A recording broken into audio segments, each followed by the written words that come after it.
Welcome back to the IOTV Podcast. We got myself, Tim Anello, Dusty Skaggs is in with us today, and we have got our guest of honor, Donovan, which you told me your hat was dirty, so I brought you a new hat.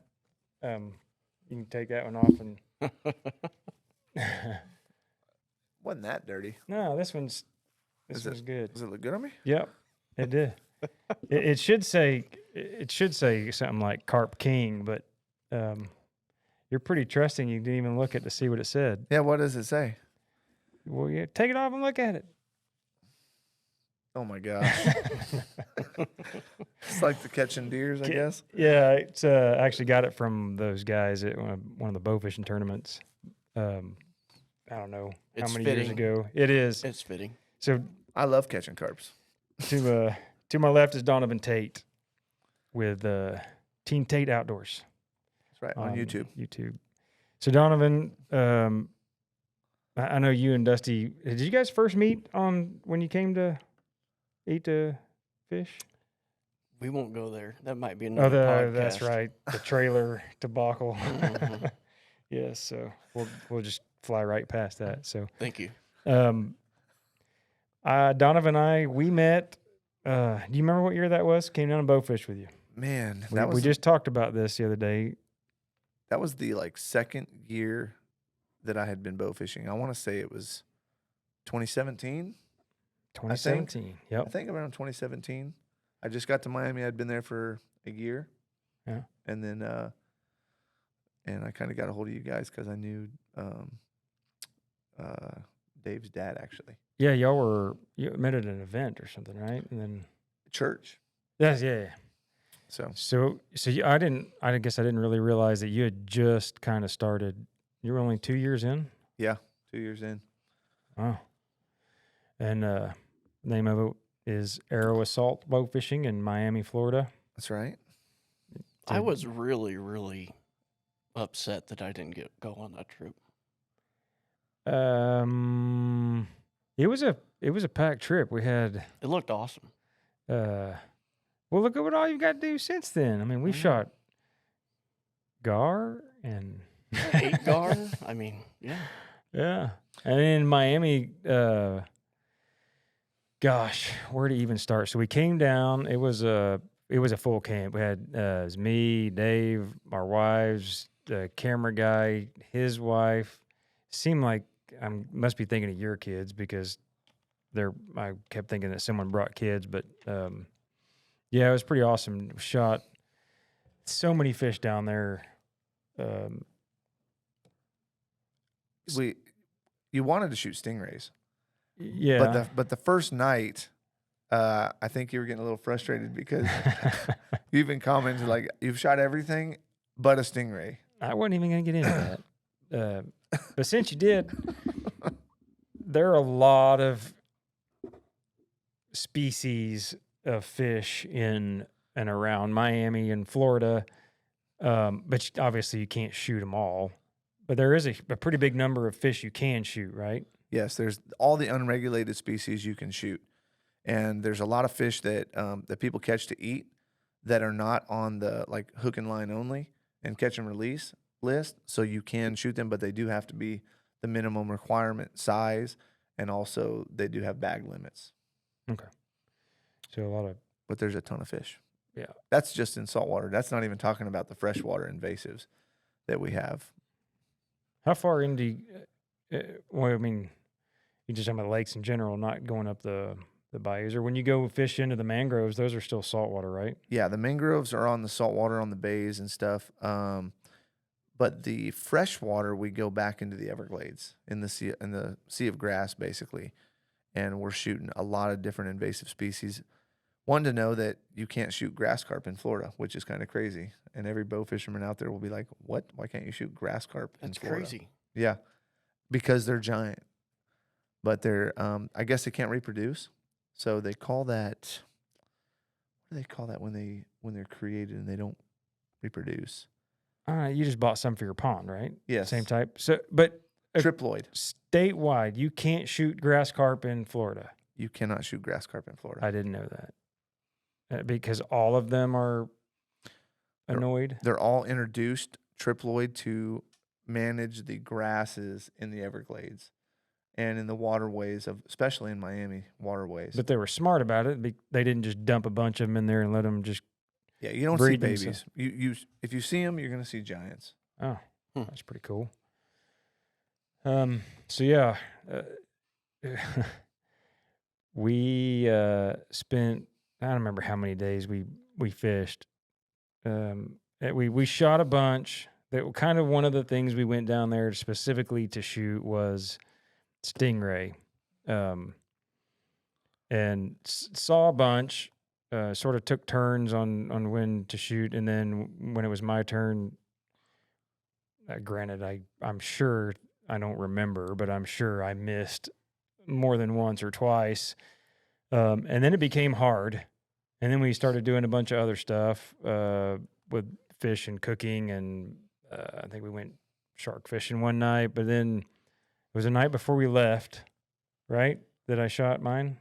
We went out and it was close to like the last night, and you finally got a stingray, which you made sure to say finally. Yeah, you never get over that one, will you? It was cool. It was to me. It was my first and only one, so it was big and cool, and it's pretty wild because they suck to the. I mean, first when I shot it, it took off like a shark, but then does it suck to the bottom? They can suction cup to the bottom, yeah. Because at one point it just became like we were just trying to get it to even budge off the bottom. Yep, they're like a suction cup when they go to the bottom, and they'll stay there unless you stick another arrow in one, and you can kind of get them moving. You can start getting them up. Huh. So Dusty is kind of a cool parallel between the two. So you born and raised in not Tahlequah, but Wagner. Wagner? I was born in Tahlequah. Okay. And I was raised in Wagner, Oklahoma, and then at the bright young age of 17 or 18, you 18. took off to the Army. Yep. Which is a family tradition, right? My my stepdad was in the Army. My real dad was in the Navy. My grandfather was in the Army. So there's definitely a lineage of military. Military. Yep. So, and then how many years later moved back to Oklahoma? So I stayed in the military for 20 years, 14 days, 6 hours, 28 minutes, 38 seconds. Roughly. Maybe a couple seconds later there. I don't know. And then we started our bow fishing business in Florida. But we just moved back after being away for 23 years. Yeah, so when we came down there and bow fished, you were still active. I was still active duty, yep. Okay. Yeah, that's right. So then you retired and decided to move back because more family here. All your family's here. All my family's here. The main reason I moved back was, two reasons, I guess. I had a kid starting high school, and I told myself in the military, you get moved around a lot. If I ever had my kids going into high school, I was going to stop, and wherever I was, if I had the chance to stay there, I was going to stay there so that they could have a stable high school life, with 4 years and meet friends that they're going to possibly have for the rest of their life. Yeah. And so last year I decided to make the move just out of the blue. We kept our business. Arrow Assault Bowfishing is still in Miami, Florida. We still have captains that are running it. You can book them online. But we moved out of there and we started going to Rejoice Christian School. And That's where I want Harper to go. It's a good school. Yeah. So, Dusty, you weren't born here or raised here. You were not a Missouri kid. Yep. But you lived here. You moved to, I guess, Stillwater to go to school. Moved to Stillwater in 2005. Got your ag degree. Animal science degree. And messed around, got engaged, and I've been here ever since. Well, but when we met you, you were back in Missouri. So you got that ag degree and started guiding deer hunters. Unfortunately, I got my ag degree right in the middle of a recession. So there were no jobs. Everybody graduated the year before me and got good paying jobs, and I graduated and didn't know what to do with my life. So I went back to Missouri and did the only thing I know how to do and guide deer hunts. Not making hardly any money at all, but it was fun. Yeah. And you got to meet all kinds of people like Cool people like Tim me. and Any now, others? and Any now other cool people? Donovan. and Donovan. And then, so yeah, I met you, guiding, stayed in touch. I think I was there with Matt, right? Was I there? Matt. Yep. And then you ended up, moving back and got engaged 17 years ago, and here you are still. We're terrible wedding planners. I'll say that. Well, I think at this point, it's just a signature on a piece of paper. I mean, It is. Y'all are closer and more married than dang near any married couple I know. Yeah. So yeah, you moved back to Oklahoma, so the gang's all back together now. It is. And Donovan grew up hunting and fishing, right? Your family and kin, and because you still hunt fish here with. Oh yeah. And Dusty, same, grew up hunting and fishing in Missouri, catching all kinds of fish, cooking all kinds of fish. Oh yeah. All kinds of wild game. And it was, what's it been now? A few months maybe that we had the cookout with the carp and stuff. So before we get to that, just back up a little bit more. We talked about you being in the military, and I know Dusty likes to cook and has cooked all kinds of stuff that's been killed. And Donovan, as when you moved back, I mean, we stayed pretty good.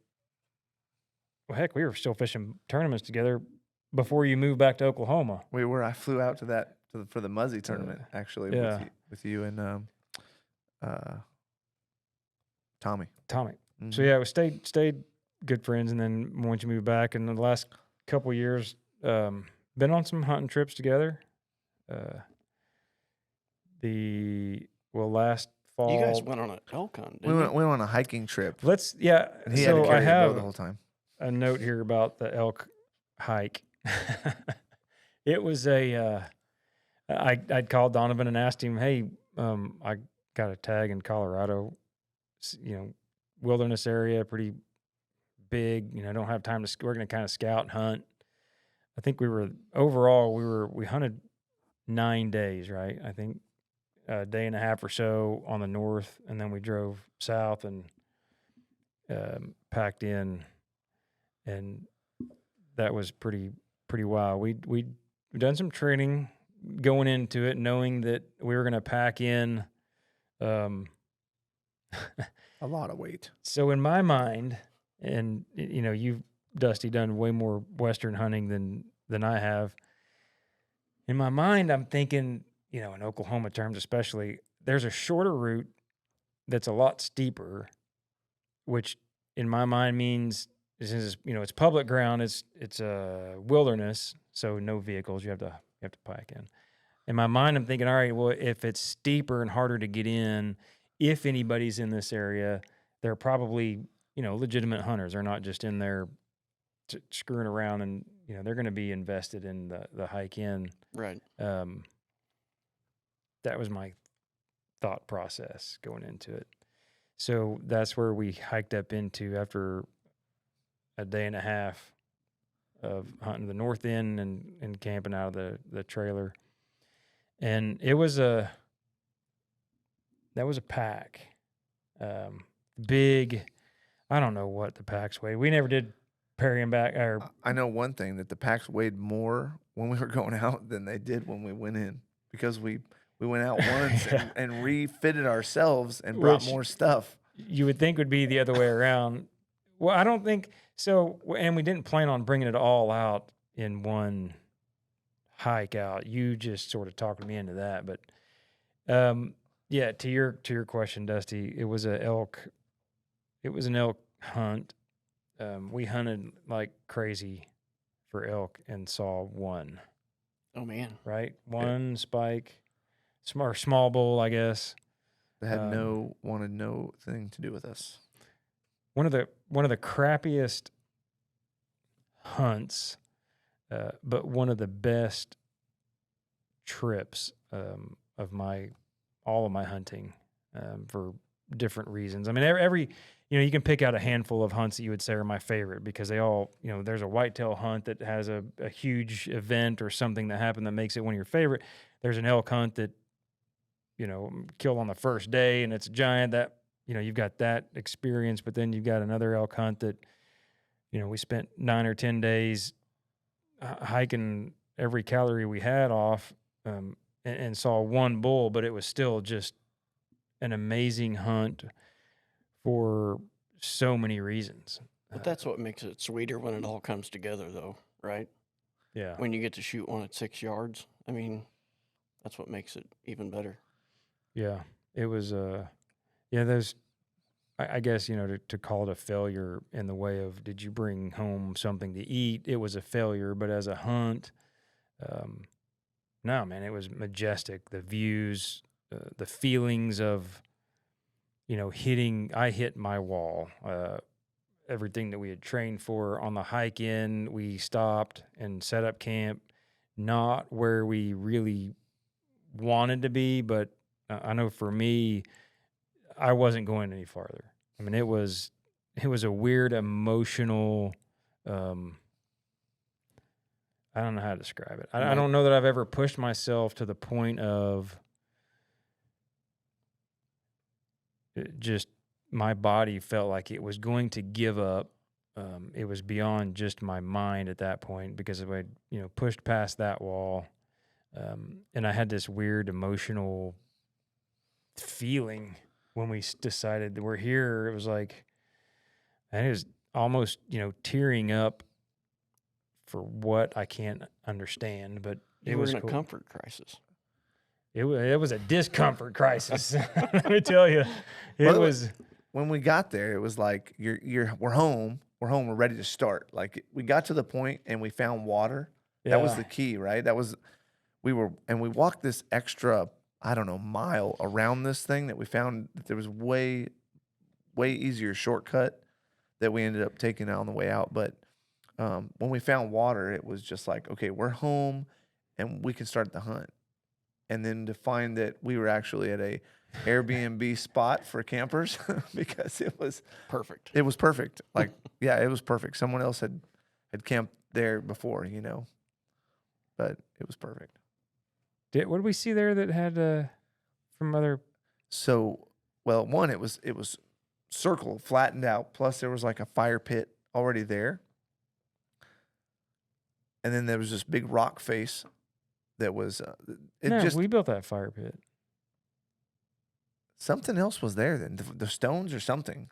There was the I thought it was a fire down in the pit. valley before from camp to the foothills of the mountain on top of the mountain. Well, we found that old setup, but I don't remember anything being where we were that because that circular flat spot, like we cleared that out. I remember something was there, something like I don't remember what it was, but something was there. We're like, hey, you know what? We figured out like, hey, someone maybe have camped out here before. There was something. Maybe you were having discussions with spirits when I was asleep or something. I don't know. Maybe you got pushed past your limit. Maybe. I don't remember other than that cool little bunk awning thing that we found down in the valley area. But at any rate, we gave it all we had for days, and there was so many cool things about that hunt. We brought up some backstraps, right? Some backstraps. Yeah, we brought whitetail up some, backstraps, yep. and threw a spike in the ground and wrapped them in a mesh bag and threw them in the spring to keep them cold. Ice cold spring. Nice. Learned some really cool stuff. I mean, I learned from you some really cool stuff, and we learned some things like the string when it was to fill the water jugs. Oh yeah. I know, the hunting you've done up in the western stuff and the big sky country, but this was the first time I'd experienced, was it 3 days Nonstop rain. Yeah. Yeah, oh, Was it yeah, 3 something days? like There's that. 3. Oh, I don't. geez. It rained. I don't know when it started.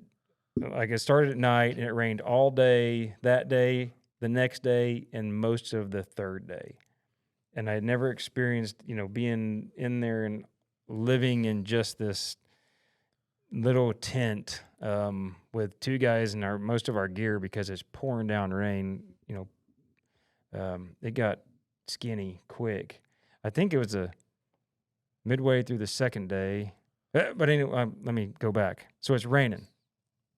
Well, no, I'll just keep going. About the second day, I think it was, we just decided we're going to just haul butt downhill to the truck. This was a little bit later on, probably 3/4 of the way through the hunt, and decided we're going to just take off, jog down to the truck. How far is the truck?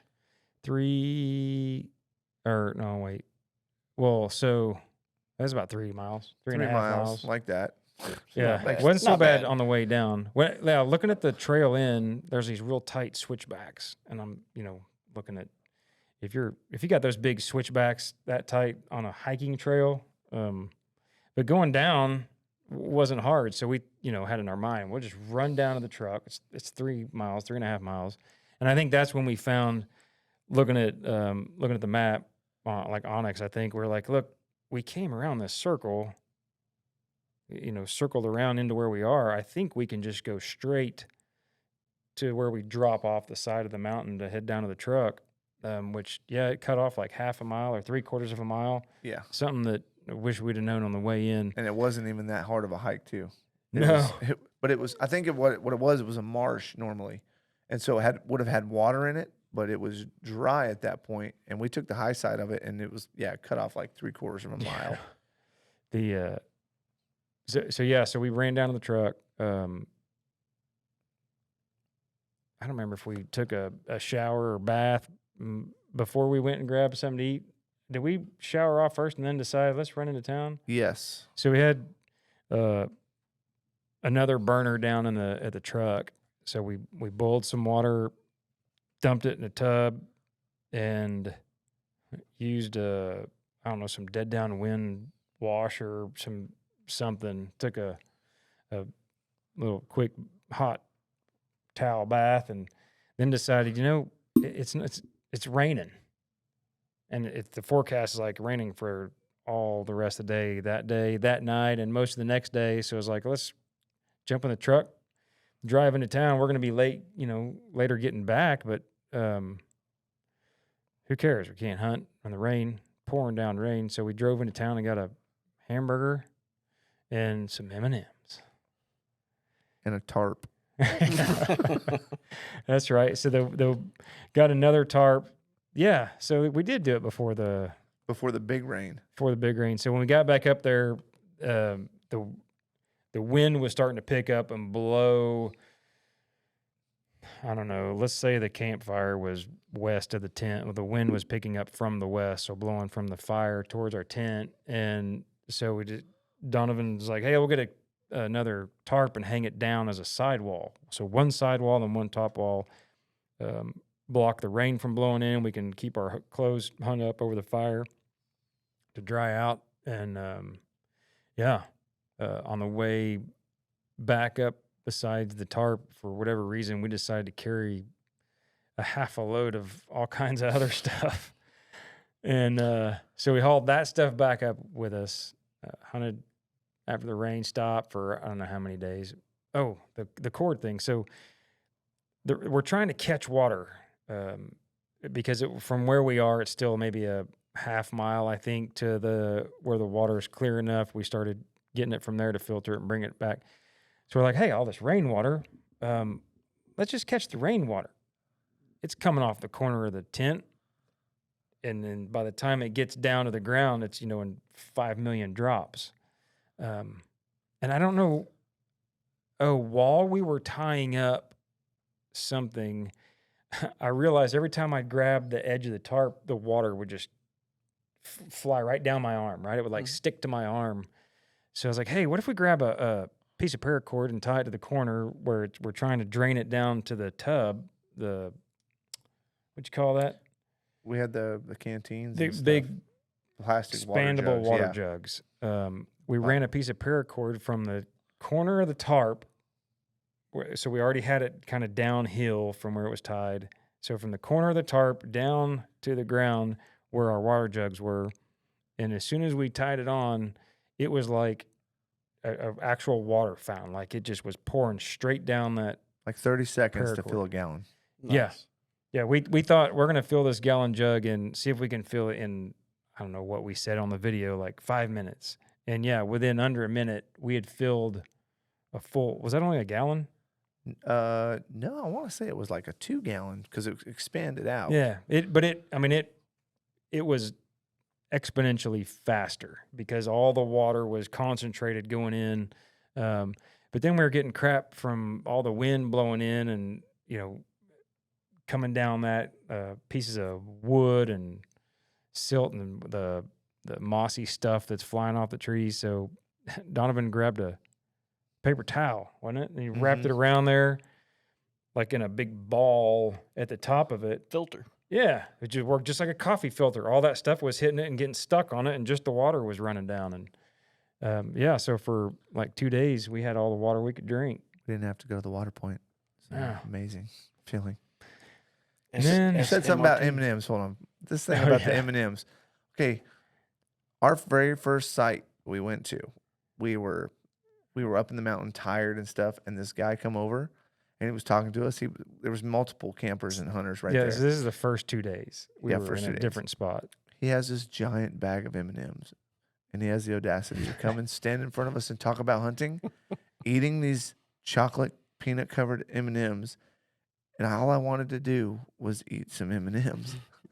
And so we get up on the mountain. We forgot to get our M&Ms, and so we're out there hiking around. And so we go to town, and we're like, Tim, we're buying a giant bag of M&Ms.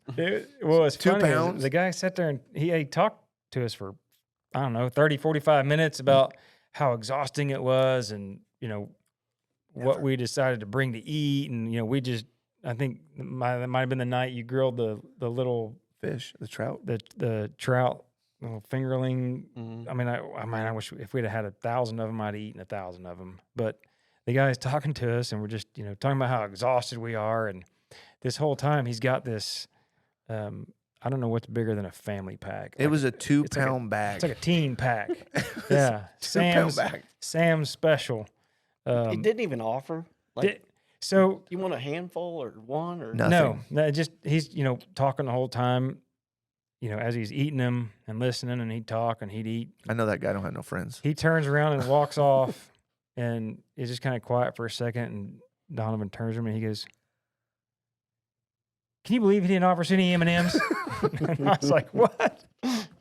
So yeah, when we ran into town, we had to get the peanut M&Ms, and I think we got a couple of little like mini bottles of some kind of whiskey or something for the knock the chill off. Or the plan was, if we got lucky enough and we killed an elk, that we'd celebrate with I think we had a little 1 liter of Coca-Cola and a little party.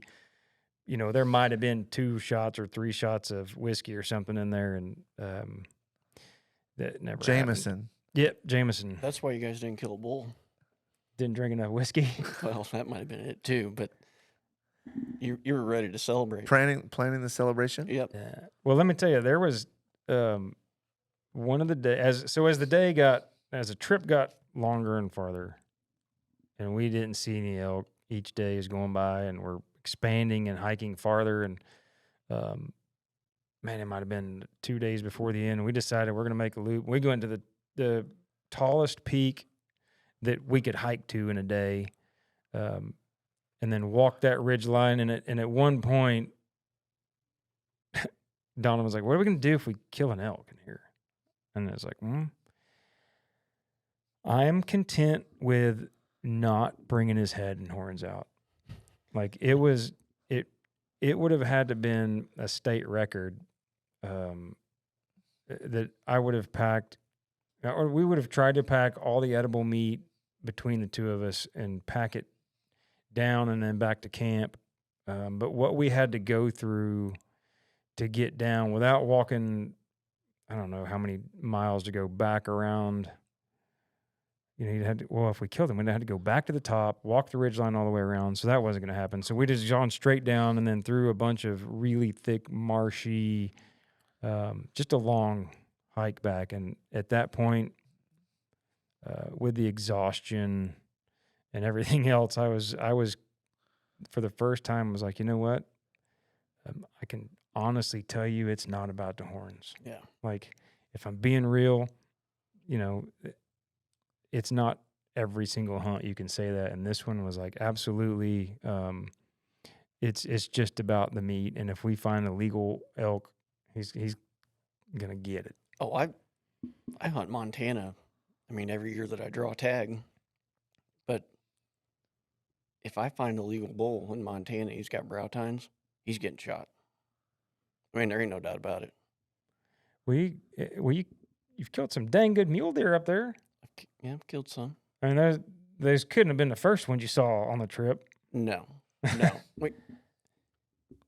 Eastern Montana is kind of where we mule deer hunt, but, some of those areas, those public land areas in Montana can just be a big hike to find elk.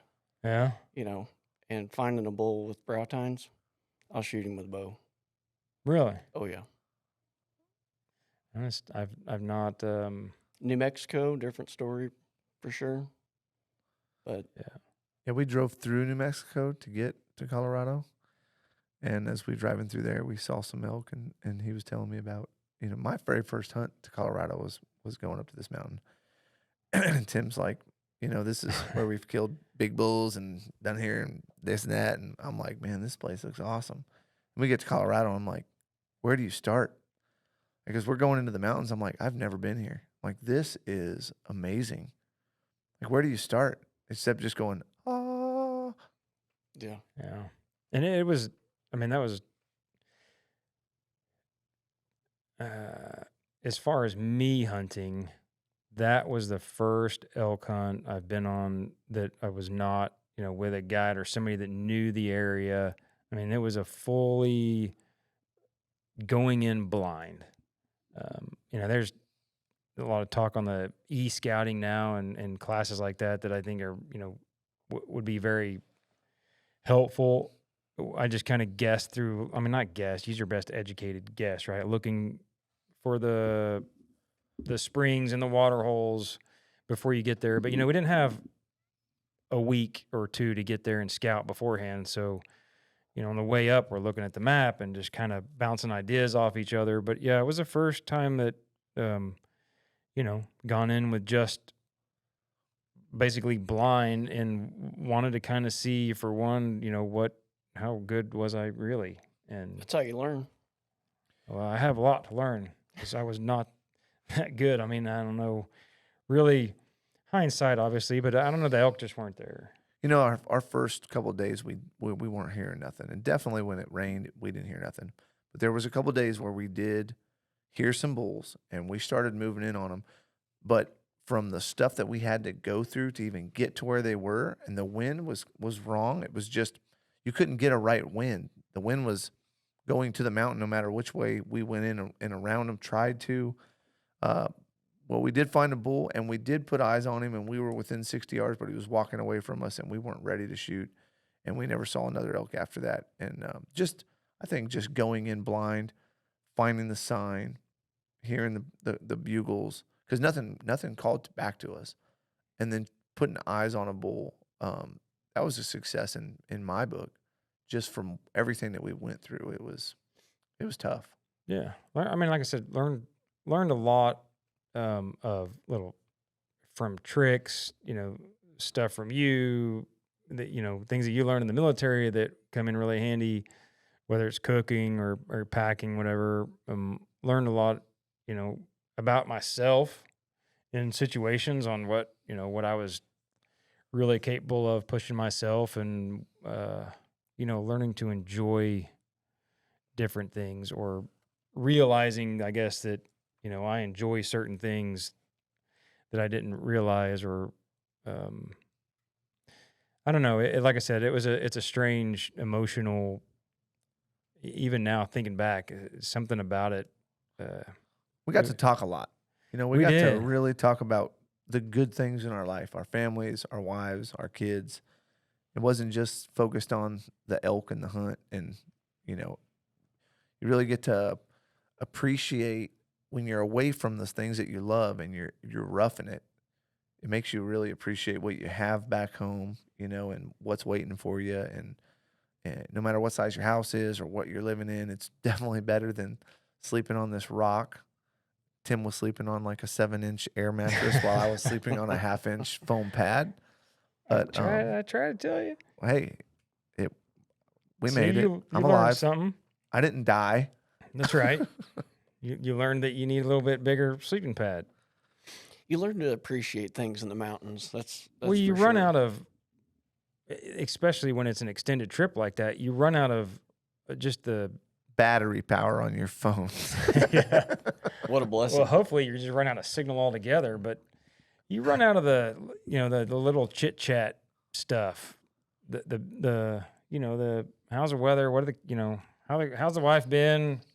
You get past all that pretty quick, and you're left with meaningful Yeah. conversation.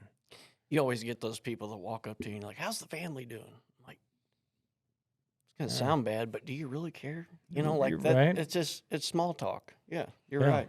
And when when you're so many days in, all the small talk's gone. Yep.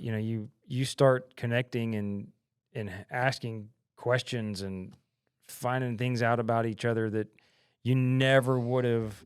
And I think that's, people talk about when they go on these big trips with a group of people for an extended period of time on these pack-in hunts or this or that, the longer trips, that they come back feeling like they're sort of, you have a little pack now. You have a bond to those people. Mm-hmm. And I think a lot of that is because not just the time you spent with them or what you went through. If you both survived a near-death experience and had to hike your way up a cliff and fight off a bear to get back to the house, but during all that, from the time you left to the time you came back, if you never said a word to each other, you're not going to have that bond, I wouldn't think. I think it's the time spent getting past all the BS and the meaningless stuff and, having true conversations with each other. You when you got to sit there and look somebody in the face and they ask your opinion on something, it's easy to, yeah, that looks great, man. I'd do it if I was you. And then there's so much other distraction going on. It's easy to get out of the conversation and not be real. But when there's nothing else around, no other sounds, no other people, and you start talking about whatever, you find yourself being like just vulnerably honest. Mm-hmm. Because I would assume maybe, for me, I guess it's just because you feel like it would just be too uncomfortable. It would be more uncomfortable to try to lie or not be honest and have to sit there and stare at the same person as opposed to just answering and being honest about all kinds of stuff.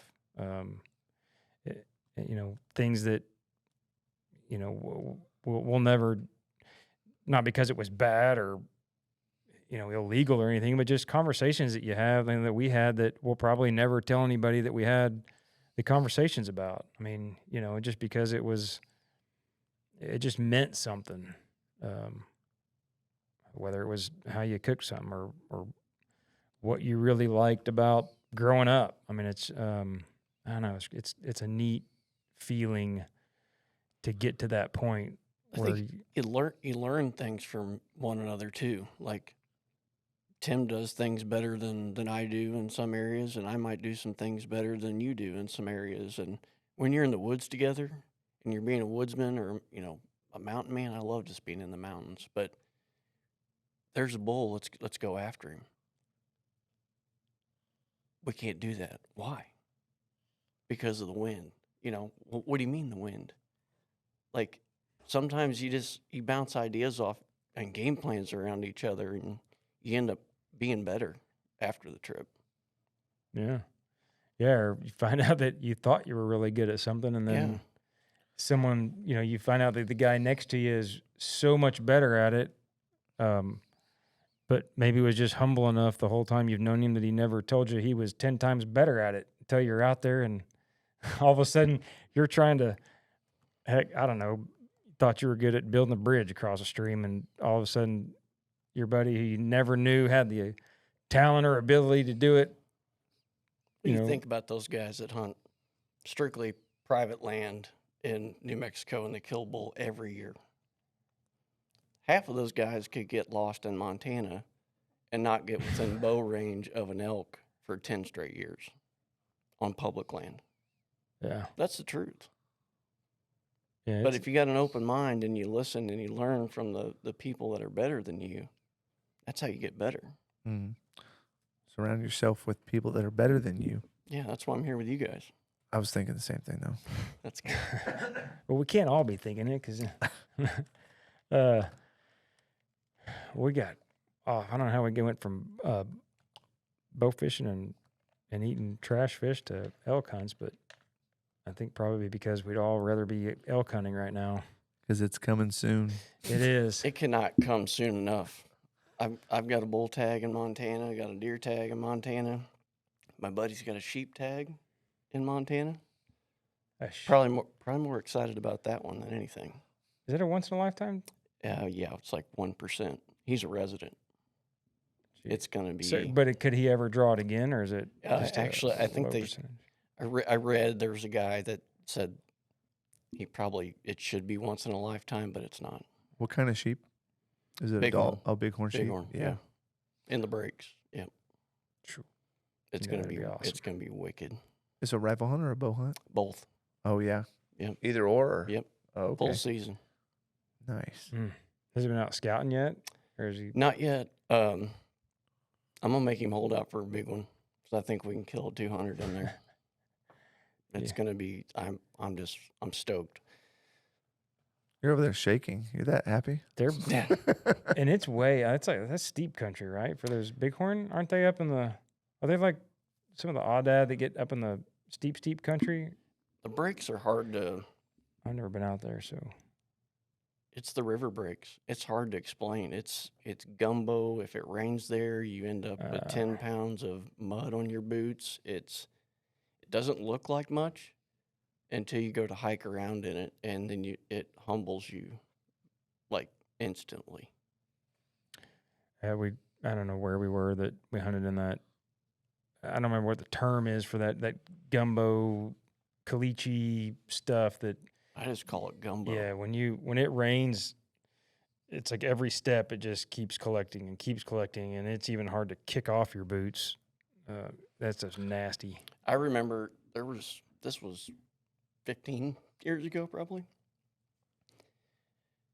Had an elk tag, and we went in there to hunt it, and all of a sudden rain showed up in the forecast like day one. My buddy says, "We got to go." I'm like, "Why?" He goes, "It's going to rain and we'll be stuck here for a week if it does." Oh, God. I was like, "What?" He wasn't lying. Because you won't get out. Really? Yeah.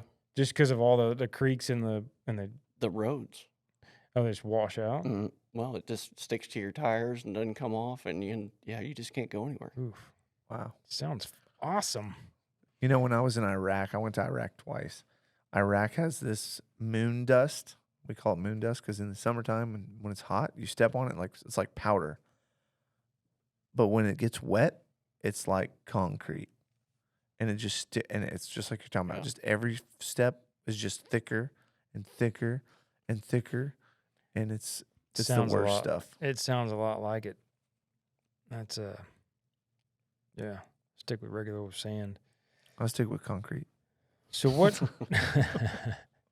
That's hard to find up in the mountains. So going back to cooking and kind of sort of back roundabout way to the episode here. All the fishing you've done, Dusty. I've done some. How often I know as a kid, you kept some largemouth and cooked them and cleaned them, and crappie and every yeah. catfish out there. A lot of perch. Perch. What would you say is the weirdest fish that you've decided, I'm gonna keep this and cook it? It's going to sound weird to the listeners, but in Missouri, we do something called gigging. Yeah. Red horn suckerfish, huh? Hog molly suckers. You know, red horse. We eat the crap out of them in Missouri. And I would say a good portion of the people in this whole entire country don't know what the hell it is. But it's a good fish to eat. Red horse. Is it game fish? No, they're Sucker mess fish? Yeah, they're little suckers. I know. I'm gonna take you that was in sometime. Kentucky. I'll take you too, Donovan. Okay. Red horse. Next So week- next week. those are fish you cook and eat? Fry 'em up. Being on some of those trips with Donovan, I've realized that he has no fear of No, no. if it's in season and it's able to be shot, cleaned, cooked, and eaten, and Donovan's around, it's going to be shot, cleaned, cooked, and eaten. There's a lot of stuff there in Miami with all those fish that we kind of talked about. But then, so you guys, we'll get to the hunting trip.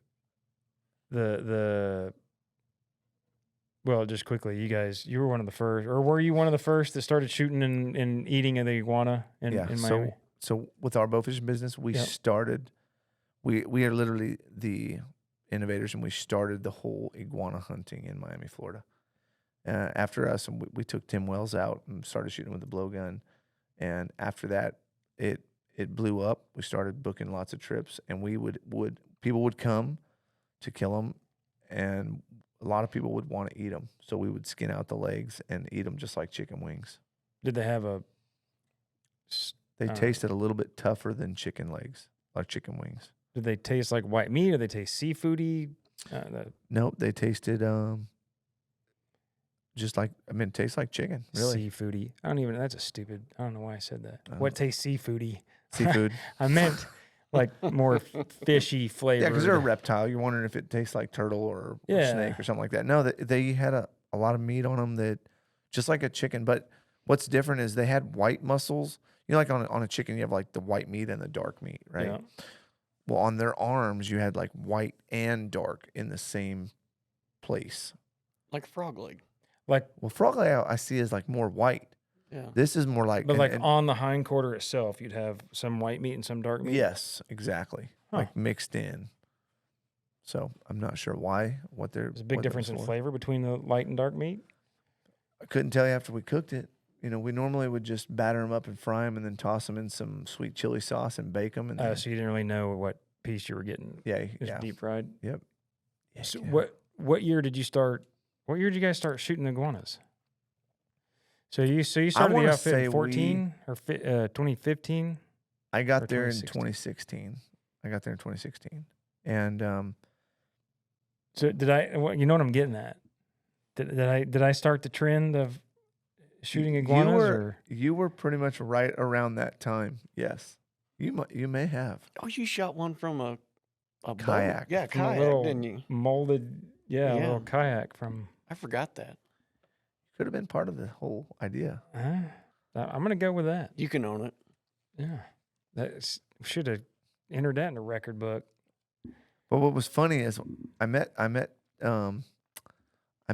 what got the whole thing really started was on Relentless Pursuit. Yeah. And I met Tim Wells at a US Open, and he's pretty much killed every animal, known to man, except this iguana. When I approached him about coming to Miami and shooting iguanas, and he just perked up and he was like, "Can we shoot him with a blowgun?" And I was thinking, "Oh man, I don't know if this is gonna work." Like, these things are tough.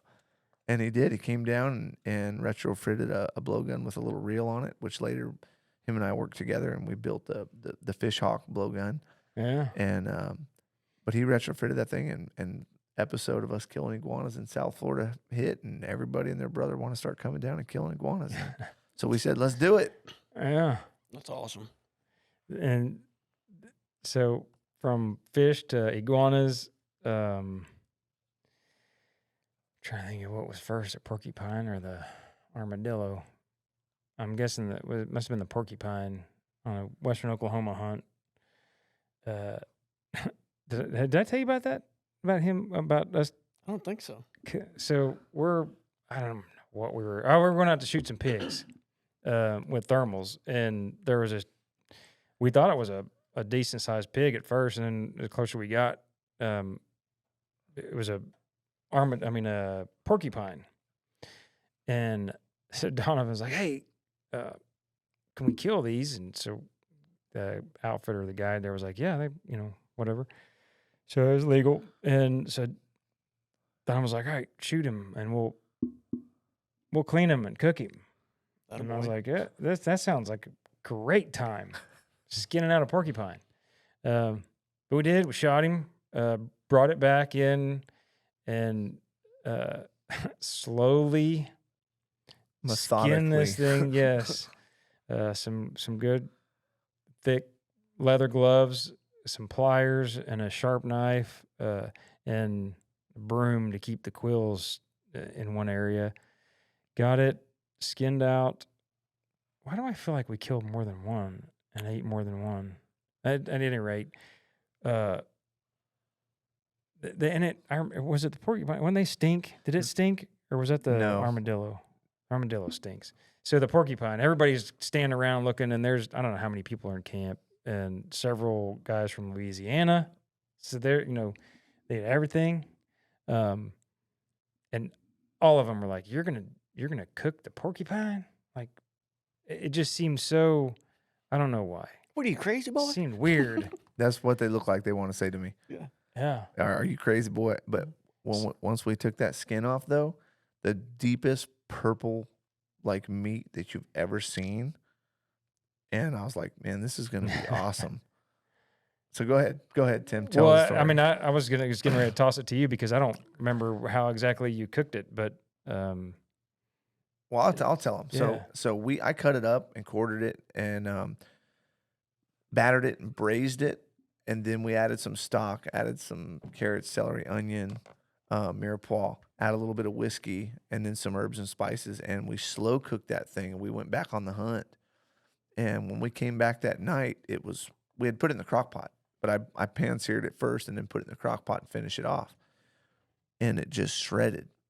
And so I shredded that, and I took all the liquid that was left, and I made a roux with butter and flour and put that in there, and we made like a gravy. Mm. And I shredded all that up and put it in there. You talk about one of the best things I've ever eaten. Lord. it was to me the consistency was like not roast beef, but if you slow cook a roast like in a crock pot, and the way it sort of pulls apart, it's not stringy, like chewy stringy, but you know what I'm saying, the fibers, it just sort of comes off, so you can just kind of shred it. It was like that kind of consistency, really tender, and flavor was. I don't remember what they cooked that night at the lodge for the actual dinner. It was also good, but the porcupine stew, is that what we'd call it? Yeah, we called it porcupine stew. Like, it was hands down, everybody was going for that. It was That's awesome. Stupid good. They were all like, withdrawn for a second until Nina from Nina Outdoors. She was in the camp, and she Oh, that's right. Yeah. she tried some. She was like, and she was a I think she was in the Air Force. She's an Air Force lieutenant, I think. And she said, I'm gonna try it. And so she tried it, and she was like, this is pretty good. So all them Louisiana boys jumped in and started eating it. Yeah, they ate the whole thing. Like, there was no leftovers. And I'll tell you what, if I ever see another porcupine, he's coming home in the back of the truck, and I'm gonna get the leather gloves out. We saw a big one a few weeks ago in Texas. He might have been twice as big as that one shot down there in Western Oklahoma. He was, I mean, just a booner of a porcupine. And the thought crossed my mind, but it was late in the evening. It was hot. I was fairly certain we couldn't drive back to where we were, and I didn't feel like trying to figure out how to carry him out. But yeah, the thought crossed my mind. Yeah. You know why why lions now are willing to take a face full of those quills to eat that sucker? Because Absolutely. God put a bunch of armor and sticky things on the best tasting food. He gave him a back full of toothpicks. I mean, if that was true, then brings us to the next one. Armadillos should be fantastic, but to be fair, I didn't taste it. Did you like it? It's I good. mean, y'all cooked it and ate It's it. good. It had a thick layer of fat on it. It's good. They just stink so bad when you were cleaning them. I don't think I could. I mean, if How'd you cook it? The armadillo Pan-seared it, put it in a crock pot. made some roux, drank some whiskey. I mean, poured some whiskey in with it. I fed it to all my kids. My kids they've been eating They're everything I serve them since they were little. They trust Dad. So maybe you should tell them like what you did in the military as a cook or a chef. Didn't we talk about that earlier? I don't think so. I don't think we really talked about it. Oh, I mean, those are the granular details that these people need to know. it's no, secret. I've got a little bit of the ADD, so I try to keep myself notes here to stay on track. Your notes say, Tim, watch the clock. Look, I even said military, and then a little throw to him about a squirrel in the Pentagon. Well, there you go. And that was early up in my notes that we got sidetracked with something. But elk hunting. So my bad. In the military, you were a chef. You liked to cook. Yeah. Did when you went into the military, is that what you wanted to do? Was be a chef in the military? It was, yeah. Specifically, I even asked the recruiter, and he looked at me crazy because he was like, "Are you gonna sign up if you can't be a cook?" And I was like, "No." Which is normally it's like, "Oh, I want to be special forces." "Oh, you didn't pass special forces. Now you're gonna be a cook." "Oh, okay, great." I was like the opposite. I was like, "I want to be a cook, and then maybe I'll be special later." Well, it paid off. Well, so at what point in your career did you end up being a chef? Were you his personal chef? No, so Or was there like a team of? Yeah, there's a team of us. So for the Secretary of Defense. Yeah. In the Pentagon. Yep. For how many? 3 years? 2.5 years? 3.5 years. I worked for Secretary Robert Gates. So if he wakes up in the middle of the night, 2:00 in the morning, he's like, I feel like I want a lamb leg. Does your red phone next to your bed ring and No. You got to make a leg of lamb? No, so we worked for him in the Pentagon. Like he has a mess, and there's lots of people that can eat from that mess, the SecDef's mess. Okay. So we're not his personal chef, but we also served a lot of the executives that are on the SecDef staff. Okay. So he doesn't have a private military chef. It was just his mess. But I was assuming like he had a phone that went straight to the phone that if it rang, you were under orders to pick it up no matter what. But at that point, you weren't living on. I guess you were living on base. But. So yeah, we lived on Fort Belvoir, and then we lived in we rented a little house, but near Fort Belvoir. That's actually where I started bow hunting at was Fort Belvoir, Virginia, when I went to the Pentagon. That was 2006. 2006 is when I really started bow hunting. Which, make it a quick story, but that's a pretty cool story how you got to shoot. You had to take a test or something, right, to be able to shoot the deer in neighborhoods. Oh yeah. So yeah. So there's in a nutshell, you were in Virginia, and how long had you been bow hunting before you got good enough to go, or did you just cheat on the test so you could go shoot these deer? No, so there was a group called, and they may still be around, called Suburban Whitetail Management of Northern Virginia, SWMNV, and anybody that lived like in like a little stream valley, whatever housing, and had deer issues, deer problems, could call the police and get basically a kill permit, and then they had to contact bow hunters, and so they would contact Suburban Whitetail Management. Suburban Whitetail Management qualifies their people. One, they train them. They make sure that they can shoot well. They do a proficiency test out of a tree stand. at 20 and 30 yards at like a 4-inch pie plate. You know, you got to be able to take that. They talk about ethical shooting, especially when you're in like someone's backyard. Talk about how to, you know, if you come into contact with people, you know what to do, and just climb down out of your tree and just, you know, make your way out. You're legally allowed to hunt deer all year long with these kill permits. So I still have a hide from a doe I killed, antlerless only, a doe that I harvested in the middle of summer in a person's backyard, where she basically was just had that red hair and just skin. But yeah, you're talking about like they have a serious deer problem up there. A lot of deer. Right. Because of the accidents, because of the automobile accidents, backing up traffic and stuff. You know, the deer are a big issue. So they're allowing people to harvest them with these permits. And they actually started groups where they actually hunt the parks, the state parks. And so the state So were there other chefs in your in the Pentagon there that hunted also that did this with you, or no. So there wasn't any other cooks that hunted. Please tell me you cooked like backstrap or something in the Pentagon. So that would just make my day. I almost got fired. And you'll love this. You'll love this story. Oh. So was it on one of these deer? Well, I don't know. What made you want to bring squirrel into the Pentagon and cook it? No.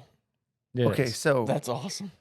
So you know you're a redneck if. Hey, I was raised on squirrels and rabbits. you know what? I'm pretty sure that the Pentagon, way back when, that all them congressmen and stuff used to eat squirrel and used to go on squirrel hunts and whatever.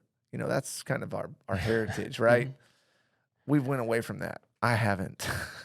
So he tried to bring it back. there was I'm bringing back squirrel. There was a guy. Squirrel. Taco Tuesday, it's Squirrel Sunday. You're in luck. This guy's like, we were talking about hunting, and I was talking about shooting squirrels and eating them. And he was like, man, I'd love to try that one day. And I was like, okay. So one morning before I went to work, I was like looking out my window, and there's a squirrel down there, and I waxed it with my bow, put it in a baggie, and I'm like, taking him a squirrel. So I take it to the Pentagon, and I skinned the whole thing out. It was just, you know, it was skinned out. Before you took it? Yeah. Oh. Yeah, I didn't take the whole thing. Like, wasn't going to skin it like, hey, how you doing? You let me down. Well, I mean, I did think about, like, I should have been thinking more along the lines of, like, I shouldn't have been putting this meat with other stuff. And there's things that rules I was breaking there. But I was going to cook it for him. So I'm down in the SecDef's mess in this place we called Mess 1. It's a little tiny kitchen right off the secretary's office where we serve coffee and stuff directly to him. And I'm in there, got this squirrel in a pot because I didn't want to on this little Bunsen burner with a pot trying to cook it down. And everyone's like, "What's that smell in the hallway?" They come He's in boiling the squirrel. I couldn't cook it in the full kitchen. I knew what would happen. And oh man, I almost got fired for that. Oh man, I would have screwed my career up. But yeah, so they even threw the pot away that it was cooked in. Totally worth it. So knowing some of these stories and being involved in some of the killing and cooking of strange animals. It must have been a few weeks prior. I don't know. I guess. From one of the we went bow fishing and you kept some of them to cook them. You kept a drum. I kept a drum, a buffalo, and a carp. The first time? First time I kept a buffalo and a carp. Yeah, buffalo and a carp. Uh-huh. And we talk about it on the episode. You'd stopped by or you'd called and said, hey, I don't remember if you told me you were going to cook them. Maybe you did. But you called and said, hey, I'm going to stop by and drop off some of this fish for you to try. And I'd just eaten who knows what. Granola bars, probably. Yeah, good chance. But he brought it by, and it was, man, it was I don't know. I don't know what I was expecting. I'd never eaten buffalo or drum or carp. And it was just good. It was so good. I couldn't believe it. And so we decided, all right, well, let's do a bow fishing episode. And with the intent of going in and getting a buffalo, a drum, and a carp, and a common carp, and we'll cook them and the way you did and do an episode on it, just because I thought, man, over the years, all the bow fishing, they're trash fish. They get fed to turtles or compost or pig farms. So we just throw them out, and find out that they taste this good, we decided, well, let's go shoot an episode, film an episode shooting these fish. And then on that night, we got a big gar, and you'd said on there, hey, we used to make gar balls out of these, or we like to make gar balls. You want to keep it and eat it? I was like, sure, sounds cool. And so my now misconception, and I'd always thought that what were you always told about gar and eating gar, like cutting them up? When someone said, 2 months ago, hey, you ever cut up a gar and eaten it? What would you have thought about it? Yeah, I mean, we've ate them in the past, but we didn't make gar balls out of them, like. Oh, you guys had actually cleaned them and eaten them before. Yeah, just taking the back straps out, but chunking it up, taking the red meat out of it, and frying it up just like you cook any other fish. Oh. And it's good. That's the Oklahoma way, right? Just cut it and deep fry it and deep fry grease. Everything. You bet. Yeah, it tastes like whatever you fried in. But whatever you made, I would put that on the menu at my house once a week. Well, I'd always thought that gar, and I'm sure that I was always told that they were just full of bones, like cartilage bones. And so when you, and I swear I was told at one point, if you cut them in like gar steaks, like straight across the back. Yeah, but then there'd be a bone that went through the middle or something. Mm-hmm. And so I just never messed with them. But then watching you cut it, down the back and pull the back straps out that looked like freaking whitetail back straps almost on that big gar, they were a pretty color. They weren't, I say that when you first kind of cut the back side, the scaly side looked not great. And then actually once you pull it out, the inside of it looked like really good meat. And so, yeah, we went through, we ended up getting it took us a couple nights. Yeah, the water clarity on Gibson was not good at all. Yeah, we wasted a lot of Ashley's time.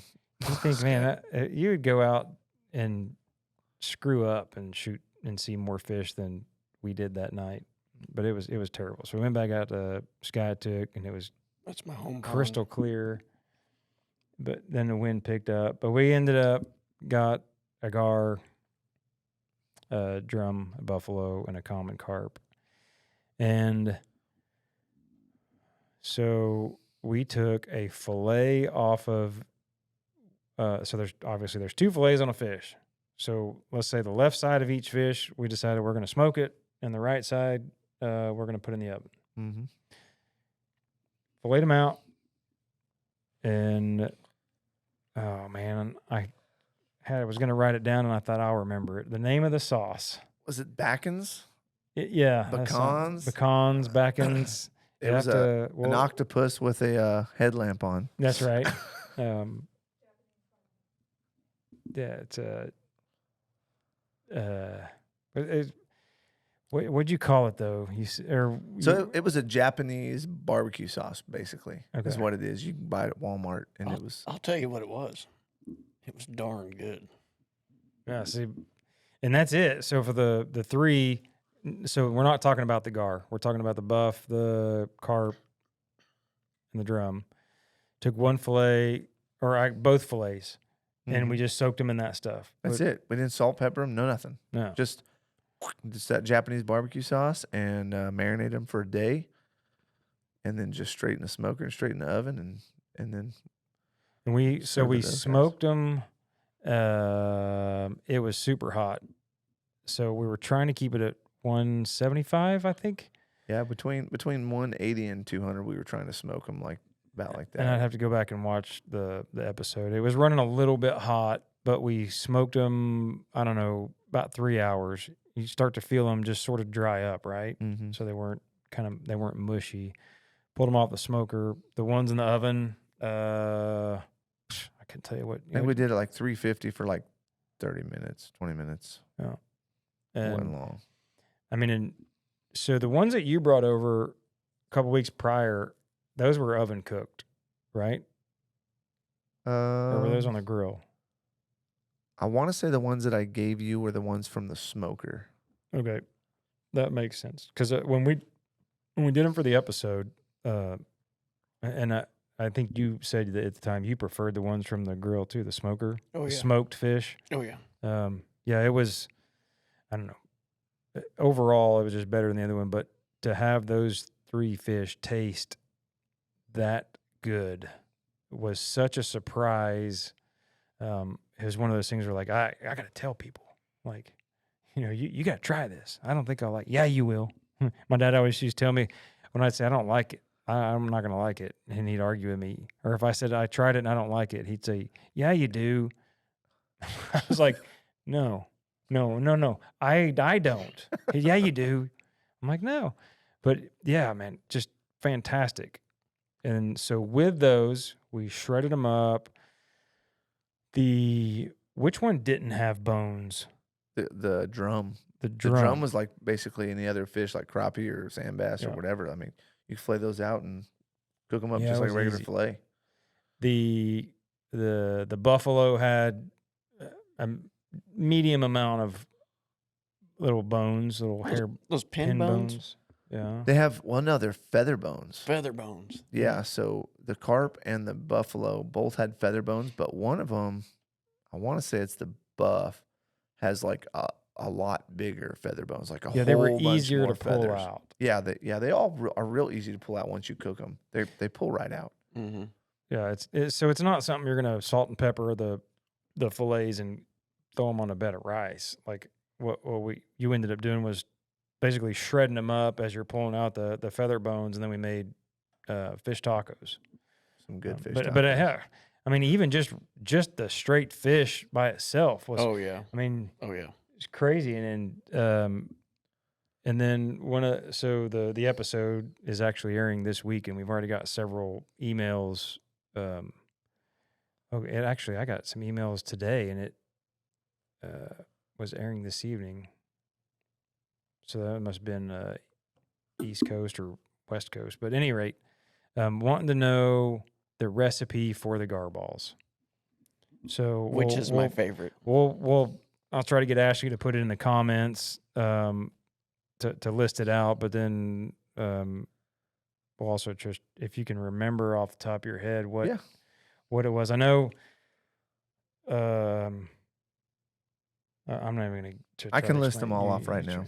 So we took the back straps. Yep. We took half of one or one side, and we when I say we were all there. You were doing most of the work. You cubed it up, right? Yep. And then but before we threw that in the mixer, in the blender, the little processor, Ninja machine, what did you put in there first? So first we put in cilantro, we put in green onions, we put in ginger, we put in garlic, and we pureed that. And we used a little bit of soy sauce to as the liquid to kind of puree that. And then we add the fish, puree that. Didn't you add an egg? Yep. We want to blend the fish up first, and then we're going to add an egg into that with a little bit of flour to make a dough. So it's hard for us common folk that haven't been cooking at your level for years and years and years. So you look at the amount of meat you're getting ready to make something with, and then from there you can just kind of eyeball and then sort of test your way through to adding the ingredients. Yeah, exactly. So it's I wouldn't. Would you even know how to explain with amounts? If you had a pound of gar backstrap, how much of each of those ingredients you would put in there? I mean, I don't remember you measuring anything. You just sort of eyeballed it, and you were trying to get it to a certain consistency. Yeah, you're right though, Tim. I think that I don't think about recipes as much as I think about how much of this is going to make that taste for how much meat I have. And it's an eyeball thing. It's like your grandma cooking, like she gets in there and makes biscuits from scratch and never puts a recipe or a spoon or nothing. You're like, this is baking. Like you got to have exact science. Well, how much baking powder did you put in that? It's the same way with chefs a lot of the time. You just start, you put in something and okay, well, I put too much of that, or I didn't put enough of that. Next time I'll change it. Yeah. But I would say that for one fillet, and for what we put in there, we probably put a pound of meat. It was probably half a tablespoon of ginger, half a tablespoon of garlic, 2 tablespoons of chopped cilantro, 2 tablespoons of green onions, and about a 1/4 cup of soy sauce, 1 egg, and about 2 tablespoons of flour. So everything you save the fish and the egg. The other ingredients we blended up till it was a smooth out. and then you put the fish in and the egg at the same time, and then slowly start adding flour until it becomes a sort of a thick paste. No, I think I put the egg in and the flour. I just dusted the fat flour in and then just blended it up, and it'll all blend up because you're just making that wet dough feeling. So you want it to be able to, like a doughy ball. You can kind of pull it apart and shape it into a ball.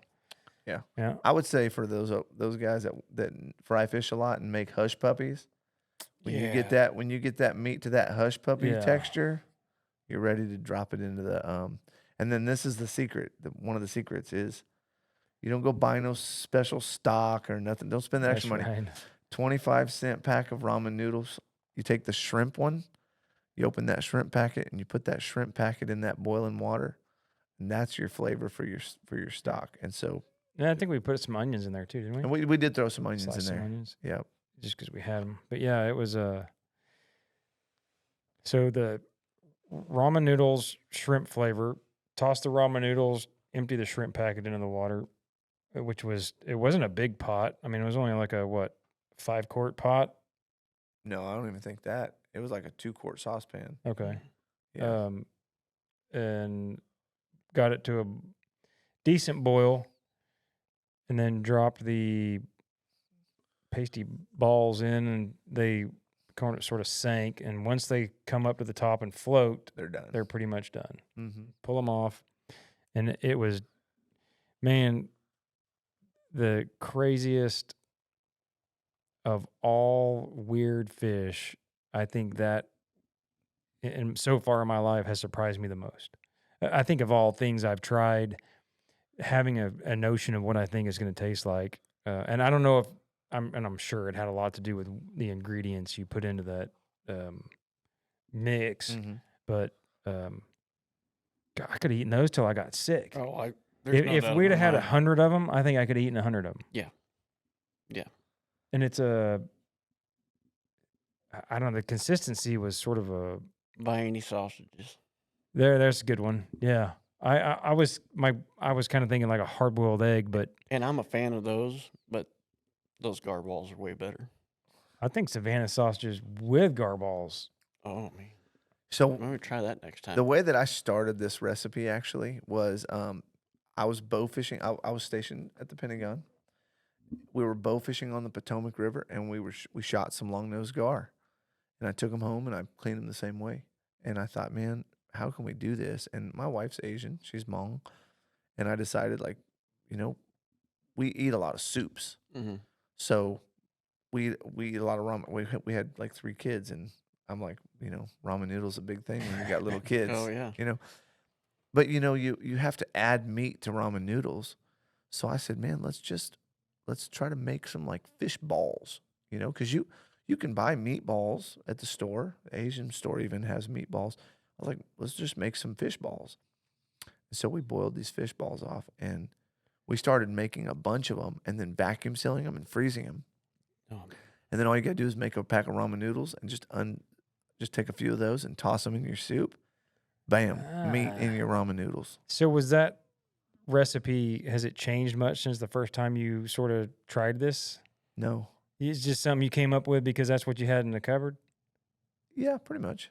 I mean, did someone give you this recipe, or did you just like, let's throw some of this and some of this? And So those are like staple ingredients in a Hmong family's home is like ginger, garlic, cilantro, and green onions.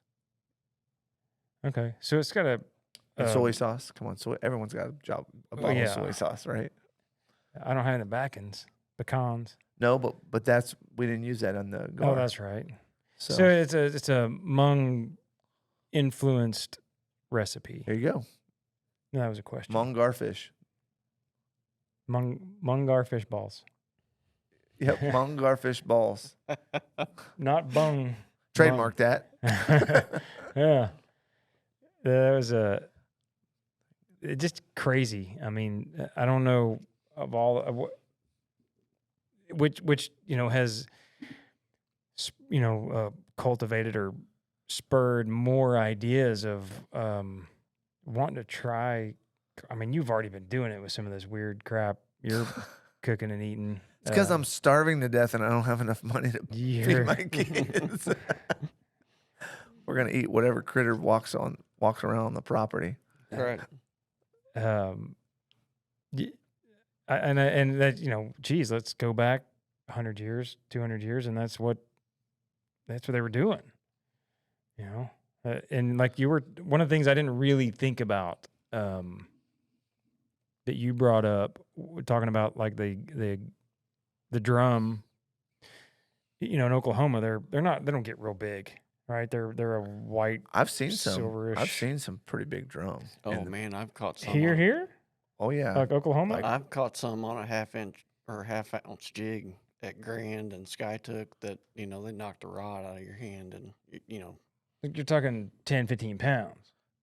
Yeah. Well, I'm like, 7-8 pounders. Yeah, 7-8 pounds. That's yeah, about yeah. normal. But what you brought up was that they're in the same family or I guess close connected to. And so many people around here think drum is a trash fish and that's it's good for busting their head open and finding the rocks in there. But red drum is a big sport fish down south, and black drum too. And they eat. They're a sort of a fish for eating too, right? Mm-hmm. But for some reason, I never correlated that these are, mostly the same fish, just not as big. Do they taste the same? I mean, I'm guessing. No, saltwater. It's a saltwater fish versus a freshwater fish. So there is big differences. But whoever started we shouldn't eat this? My grandfather wouldn't eat them. He didn't eat them, and I'm pretty sure it was the people who were wealthy enough to not have to spend time picking through bones. They could afford to, buy and eat stuff that's boneless. Already, yeah. A lot of other countries and cultures. I mean, chicken McNuggets. They used to be a very wealthy meal because they were boneless. Only the rich. Yeah, your look was like, really? I'm like, man, I'm pretty gullible, but you're stretching it out. No, yeah, I mean, and even like you were saying, in the Asian culture, they still eat a lot of whole fish. Yeah, carp.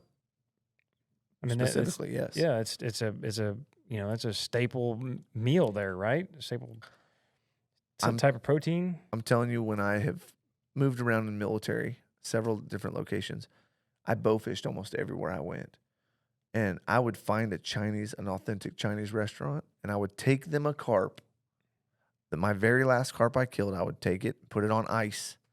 That was the key that you told us. Yes. If you're going to do this, you've got to put it on ice. You've got to put it on ice. Yeah, do not go to the bucket of fish in the back the next day and try to eat that carp. Yeah, don't wait till weigh-in to pick them out. And let's try this one.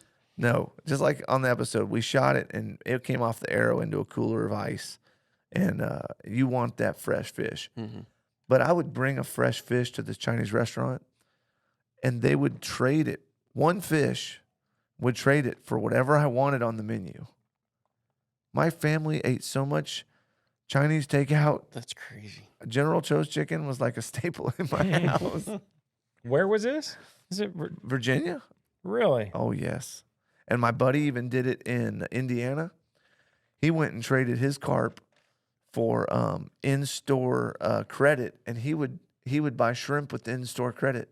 So he would essentially was trading carp for shrimp. They weren't selling it; they were eating it. Yeah. Oh, okay. The carp, yeah. So- They're not trying to sell it; they're trying to eat it themselves. And they just didn't have the know-how to go catch it because There you go. it's super easy. But Well, Huh. for us, we think that. well, yeah. And another, I think, tip. If you're going to start keeping your fish, like we were sort of going into it with a mindset of we know we want to keep these, we know we're going to cook them, so we tried. I can't say that every time we shot one in the head was, that perfect shot that we made, but we tried to shoot them in the head or up close to the front. That was an accident for you? Yeah, by we, just me and myself. Shooting them up closer to the head so you don't screw up. Because especially on those smaller fish, their fillets aren't really all that big. I was sort of surprised on that drum. I mean, it wasn't a huge drum, but his fillets were the smallest by far. Yeah. But yeah, shooting them up towards the head so you don't screw it up, throwing them directly on ice. I was kind of, I was thinking going into it, like, should we bleed these fish before we put them on ice? But really, I don't think it mattered at all. I mean, if you plan on like taking them straight home and flaying them out or whatever, it's not a big deal. If you plan on keeping them on ice for a day or two, you probably need to gut those fish.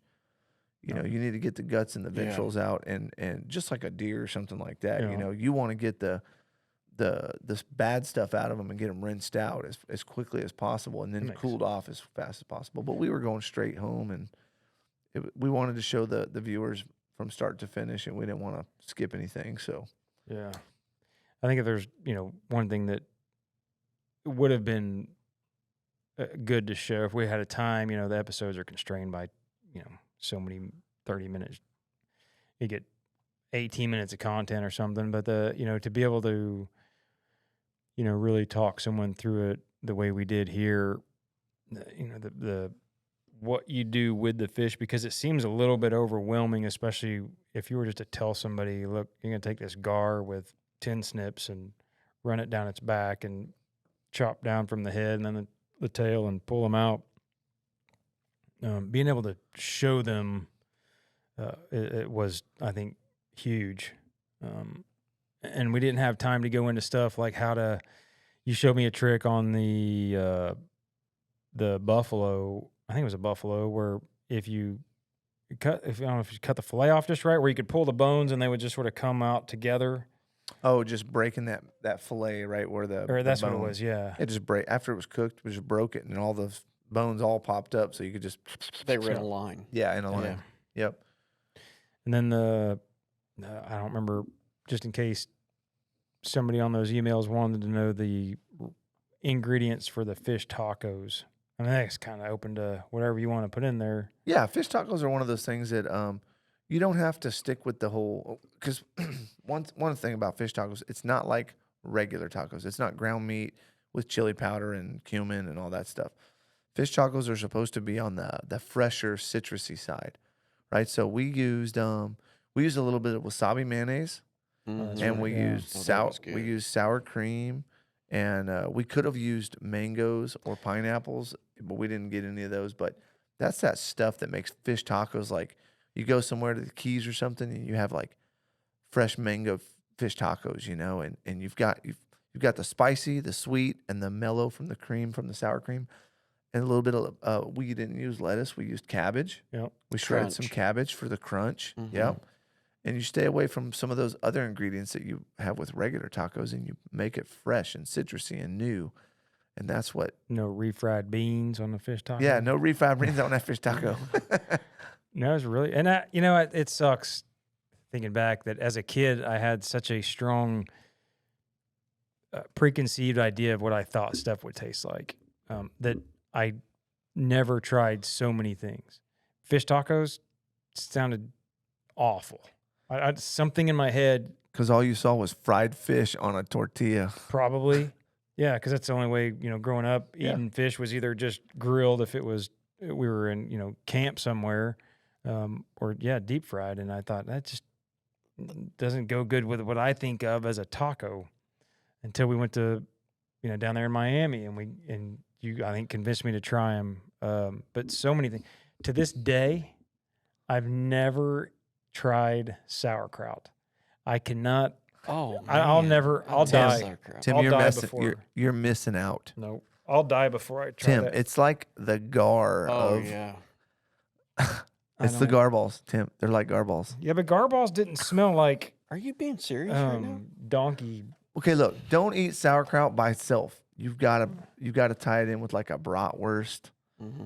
on a bun with some mustard, some spicy brown mustard. Mm-hmm. So I didn't eat dinner. It's good for You're gut gonna- health. put enough stuff on it so it doesn't taste like sauerkraut. There you go. I mean, I thought sauerkraut was a condiment, like you wanted to taste the sauerkraut on your hot dog or something. But you're talking about eating sauerkraut as No, the that's main how- meal with other that's- stuff added to That's it. how you do it. You just get a bowl of sauerkraut and throw some No, spicy mustard. And, no, it's got to be on that bratwurst. Oh. I don't think anyone just eats sauerkraut just for a side dish. Like, I won't allow it to be cooked in my house. The smell is for. you don't have to cook ferocious. it. You're- If you're you gonna open the laugh. can, you just eat it. It's Mm. pickled. If my mama listens to this, we had sauerkraut and Polish sausage once a week at my house growing up. Polish sausage sounds good right Yeah. I don't know what my dad would make with it, but I didn't even want to come home if I knew it was going to be on the stove when I got home. The smell is, to me anyway. But that's that's why God made so many different animals to eat, because That's we all right. have different tastes. That's right. you That's know? right. Some people eat porcupines and military coons, and some people like beef. But you know what? Some people that like raise cattle, beef, it doesn't seem like an expensive thing for them, right? Like it's like, oh, we had steak, but I raise cattle. That's normal. Well, I was raised eating fish, and so fish isn't. I don't think anyone's been raised eating porcupine. Right. Well, no one grew up raising sauerkraut. I don't know. Maybe in Germany. I don't know. Well, the light kicking off, I think it was a good sign that we should wrap this up. And now that we're only half lit, we got a bulb out. So with that, guys, I appreciate it. If you want to see any more of that crazy eating, Team Tate Outdoors. That's right. I'm so terrible. We'll put that in the description. Team Tate Outdoors. You should just start a whole. I've closed it out and opened it back up. You should start a whole library on there of just weird stuff to eat. That'd be awesome. Done. Once my house is done, the kitchen's done, we're gonna eat everything. Yeah. I'm going to come over like once a week. Bring it on. All right. Cool. Fade it out, Ashley. Gotta get inside, outdoors hunting big game. I come alive before opening day. It's a twisted addiction that calls my name. I gotta get inside, outdoors hunting big game. Keep up with IOTV on social media for all their latest news, tips, and giveaways.